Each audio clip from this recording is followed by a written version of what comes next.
Kung saan ka masaya, sundin mo lang ang puso mo. Gawin mo ang lahat ng bagay na nagpapasaya sa'yo. Dahil kapag lumipas na ang panahon, hindi na natin mababalikan ang oras na nagdaan.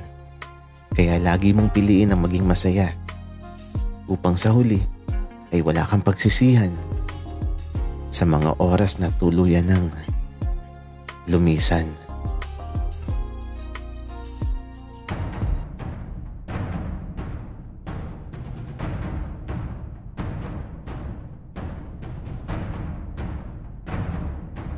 Kaibigan, huwag mong kalimutan mag-subscribe sa aming channel at huwag din kalimutan i-click ang notification bell at subscribe button. Subscribe na!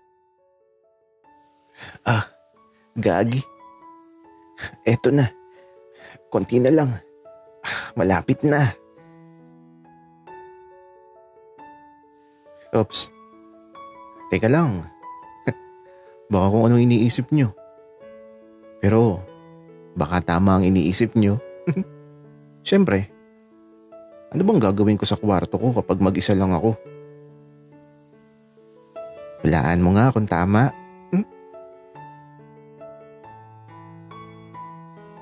Pero bago ang lahat, ako si Eddie.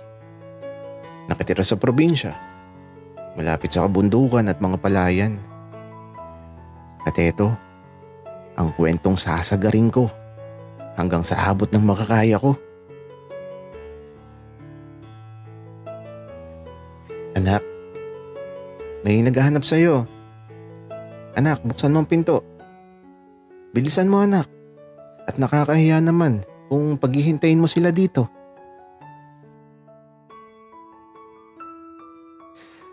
Ay nako, si nanay. Kaya ito, di ko tuloy natapos ang ginagawa ko. Patatapos na ako magplansya ng mga damit ko eh. Siyempre, excited ako na mag-aral sa Maynila.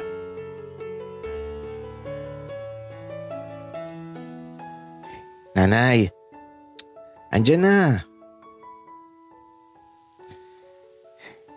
Itinigil ko muna ang pagpaplansya ng mga damit ko.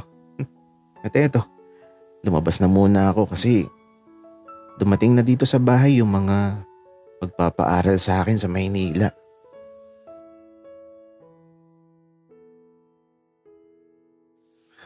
Kuya Apollo, Doc Brandon, pasensya na.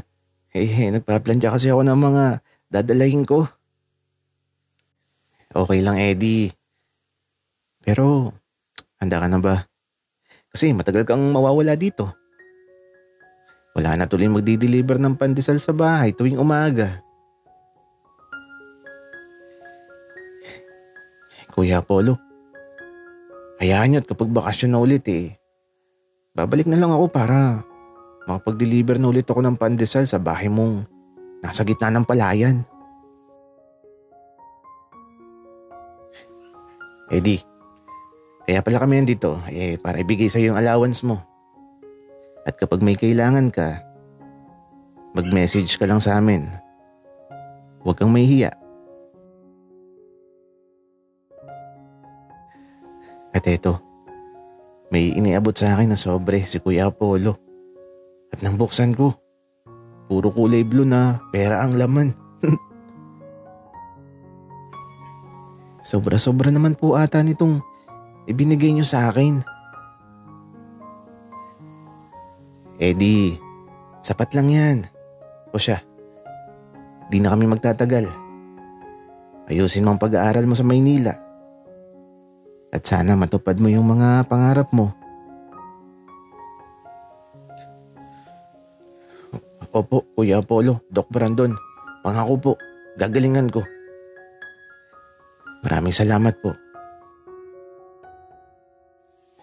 Napakaswerte ko talaga. Simula nung makilala ko sila. Kaya hindi ko sila bibiguin at papatunayan ko. Nakakayanin ko ang lahat. Hanggang sa makatapos ako sa pag-aaral. Tatapusin ko na sana yung pinaplansya ko kaya lang. Tinapos na pala ni nanay. At eto siya. Nagtitiklop na ng mga damit na dadalahin ko sa pag-alis ko.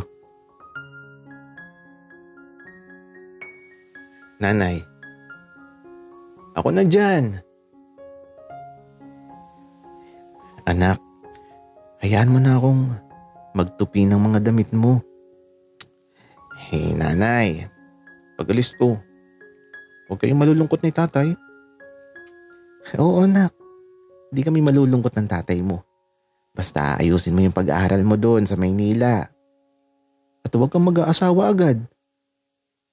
Baka mamaya mag-asawa ka doon. Nanay naman, grabe ka naman. Hindi mangyayari yun. Wala ka bang tiwala sa akin? Anak, may tiwala ako sa'yo. Kaya lang, nasa malayo ka. Siyempre mag-aalala kami ng tatay mo. Nanay naman huwag kang mag-alala. O siya, magluluto na ako ng hapunan para pagdating ni tatay, kakain na tayo.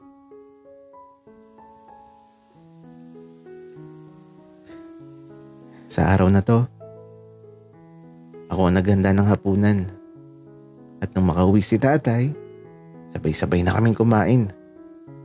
Isang napakasayang gabi. Sabi pa nga ni tatay kapag daw may nagkagusto daw sa akin patulan ko na daw. Basta, wag ko lang daw bubuntisin.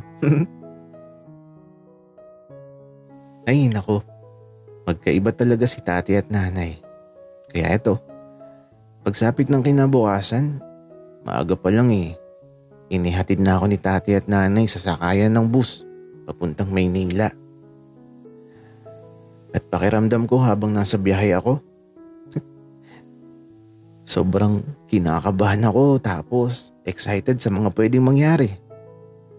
Panibagong buhay, panibagong lugar. Sana maging masaya ako sa patutunguhan ko. Medyo nakakatakot kasi. Pero okay lang. Kakayanin ko naman. Pagkarating ko sa Maynila, hinanap ko na kaagad yung lugar na pupuntahan ko. Isang dormitoryo na malapit sa eskwelahan na papasukan ko. At buti na lang talaga at madali kong nahanap. Kaya lang, medyo nakakatakot. Isang lumang bahay kasi siya na parang sobrang tanda na talaga. Nakakatakot. Parang may lalabas na mga maligno. Tao po.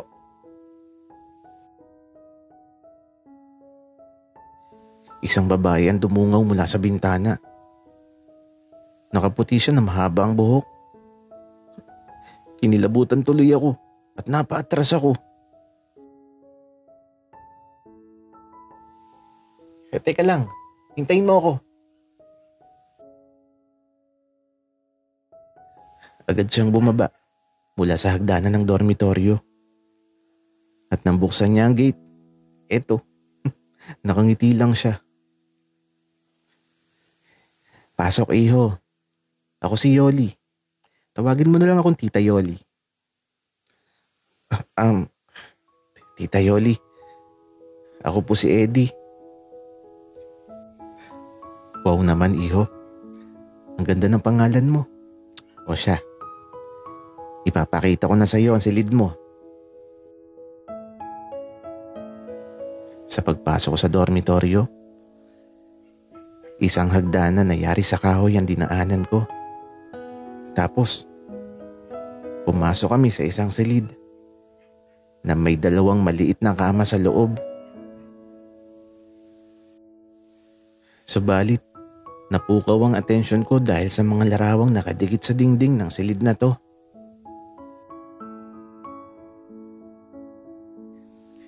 Iho, sila ang mga tumira dito. Alam mo ba?